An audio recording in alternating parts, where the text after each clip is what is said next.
నమస్తే అండి. Welcome back to Padmavati channel. Friends, ఇవాల్టి మన రెసిపీ వచ్చేసి రైస్, చపాతీ, రోటీ, పుల్కాస్లోకి ఇలా వేడితో తీసుకున్నా కానీ చాలా అంటే చాలా కమ్మని రుచి వచ్చేలాగా బీరకాయ పచ్చెనగపప్పు కర్రీని నా స్టైల్లో నేను ఎలా చేస్తానో చాలా సింపుల్గా చేసి చూపిస్తానండి. చూసేయండి.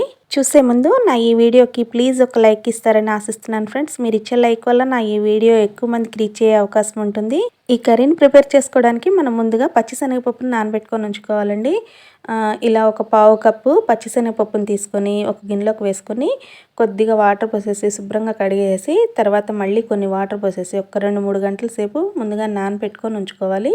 ఇలా మనం ముందుగానే నానబెట్టుకొని ఉంచుకోవడం వల్ల పప్పు ఉడకడానికి ఎక్కువ సమయం పట్టదు. ఇక్కడ నేను బీరకాయ పచ్చెనగపప్పు కర్రీ కోసం అనేసి ఒక 1/2 కేజీ బీరకాయలు తీసుకుని శుభ్రంగా కడిగేసి వాటిపై ఉన్న పీలంతా కూడా తీసేసానండి. ఫ్రెండ్స్, ఈ బీరకాయ తొక్కుని పారవేయకుండా మంచి టేస్టీగా పచ్చడి నూరుకోవడం ఎలాగనేది మన ఛానల్లో వీడియో ఉందండి. మీరు ఇంతవరకు ఆ వీడియో చూడని వారు ఎవరైనా ఉంటే కనుక ఈ వీడియో కింద డిస్క్రిప్షన్లో లింక్స్ ఇస్తాను, చూడండి ఫ్రెండ్స్.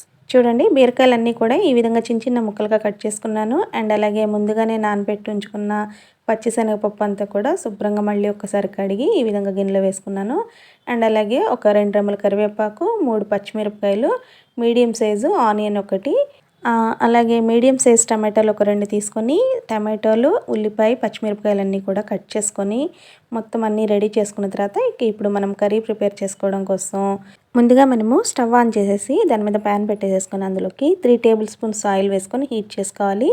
ఆయిల్ హీట్ అయిన తర్వాత ఒక పావు టీ స్పూన్ అంతా షాజీరా అండ్ అలాగే ఒక 2-3 బిర్యానీ ఆకులు వేసుకొని అవి కొద్దిగా వేగిన తర్వాత ముందుగానే కట్ చేసి ఉంచుకున్న ఉల్లిపాయలు, పచ్చిమిరపకాయ ముక్కల్ని అండ్ అలాగే కొద్దిగా కరివేపాకుని వేసుకొని మొత్తం అన్నీ కూడా మంచిగా దోరగా వేయించుకోవాలి.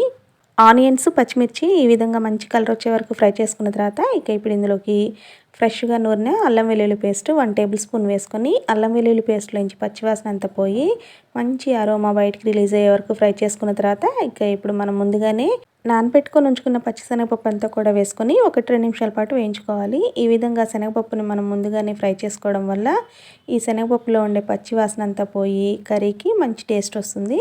నెక్స్ట్ ఇప్పుడు ఇందులోకి టమాటో పీసెస్ వేసుకొని టమాటోలన్నీ కూడా చాలా చక్కగా మెత్తగా మగ్గే వరకు మూత పెట్టేసి 1-2 నిమిషాల పాటు ఉడికించుకోవాలి. 2 నిమిషాల తర్వాత మూత తీసేసి కొద్దిగా ఒక్కసారి అలా కలుపుకొని ఆ తర్వాత కట్ చేసి ఉంచుకున్న బీరకాయ ముక్కలన్నీ కూడా వేసేసుకోవాలి. నెక్స్ట్ ఇప్పుడు ఇందులోనే 1 టేబుల్ స్పూన్ సాల్ట్ వేసుకొని మొత్తం అంతా మిక్స్ అయ్యేట్టుగా కలుపుకొని మళ్ళీ దీనిపైన లిడ్ పెట్టేసేసి బీరకాయలోని వాటర్ అంతా ఎగిరిపోయే వరకు స్టవ్ని సిమ్లో పెట్టుకొని మధ్య మధ్యలో మూత తీసి కలుపుకుంటూ ఒక 5 నిమిషాల పాటు ఉడికించుకోవాలి. ఇది ఇలా ఉడికేలోపు మనము ఈ కర్రీకి మంచి టేస్ట్ రావడం కోసం ఒక మసాలాను ప్రిపేర్ చేసుకుందామండి.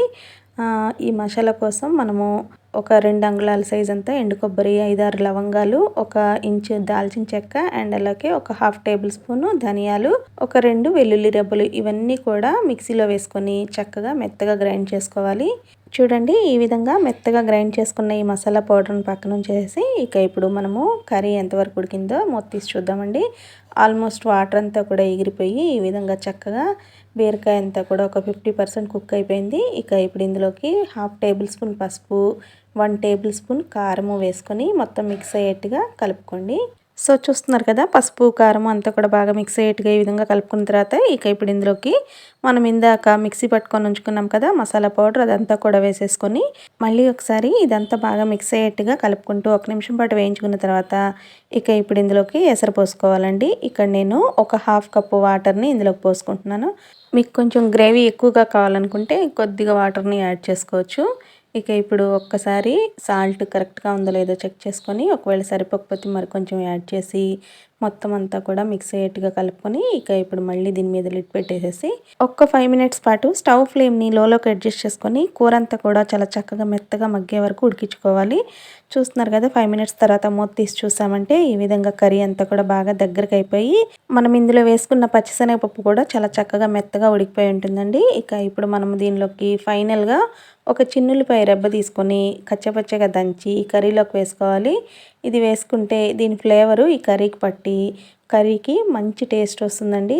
సో కాబట్టి వెల్లుల్లి రెబ్బని స్కిప్ చేయకుండా వేసుకోండి. చూస్తున్నారు కదా మన కర్రీ ఆల్మోస్ట్ రెడీ అయిపోయిందండి. ఈ విధంగా ఆయిల్ అంతా కూడా కర్రీలోంచి సపరేట్ అయ్యాక ఇక స్టవ్ ఆఫ్ చేసేసుకొని డిష్ అవుట్ చేసేసుకున్నామంటే ఇంకేముంది, మన వేడి వేడి గుమగుమలాడే మంచి టేస్టీ అయినటువంటి బీరకాయ పచ్చెనగపప్పు కర్రీ నా స్టైల్లో రెడీ అయిపోయినట్లేనండి. చూసారు కదా, ఇంతేనండి. చాలా అంటే చాలా సింపుల్. ఇది దోశల్లో కూడా చాలా బాగుంటుందండి. ఒక్కసారి ట్రై చేసి చూడండి. ఓకే ఫ్రెండ్స్, ఈ వీడియో నచ్చిందా? నచ్చినట్లయితే లైక్ చేయండి, షేర్ చేయండి. అలాగే ఇలాంటి మరెన్నో మంచి మంచి రెసిపీస్ కోసం మన ఛానల్ని సబ్స్క్రైబ్ చేసుకోండి. Okay, thank you. See you next video.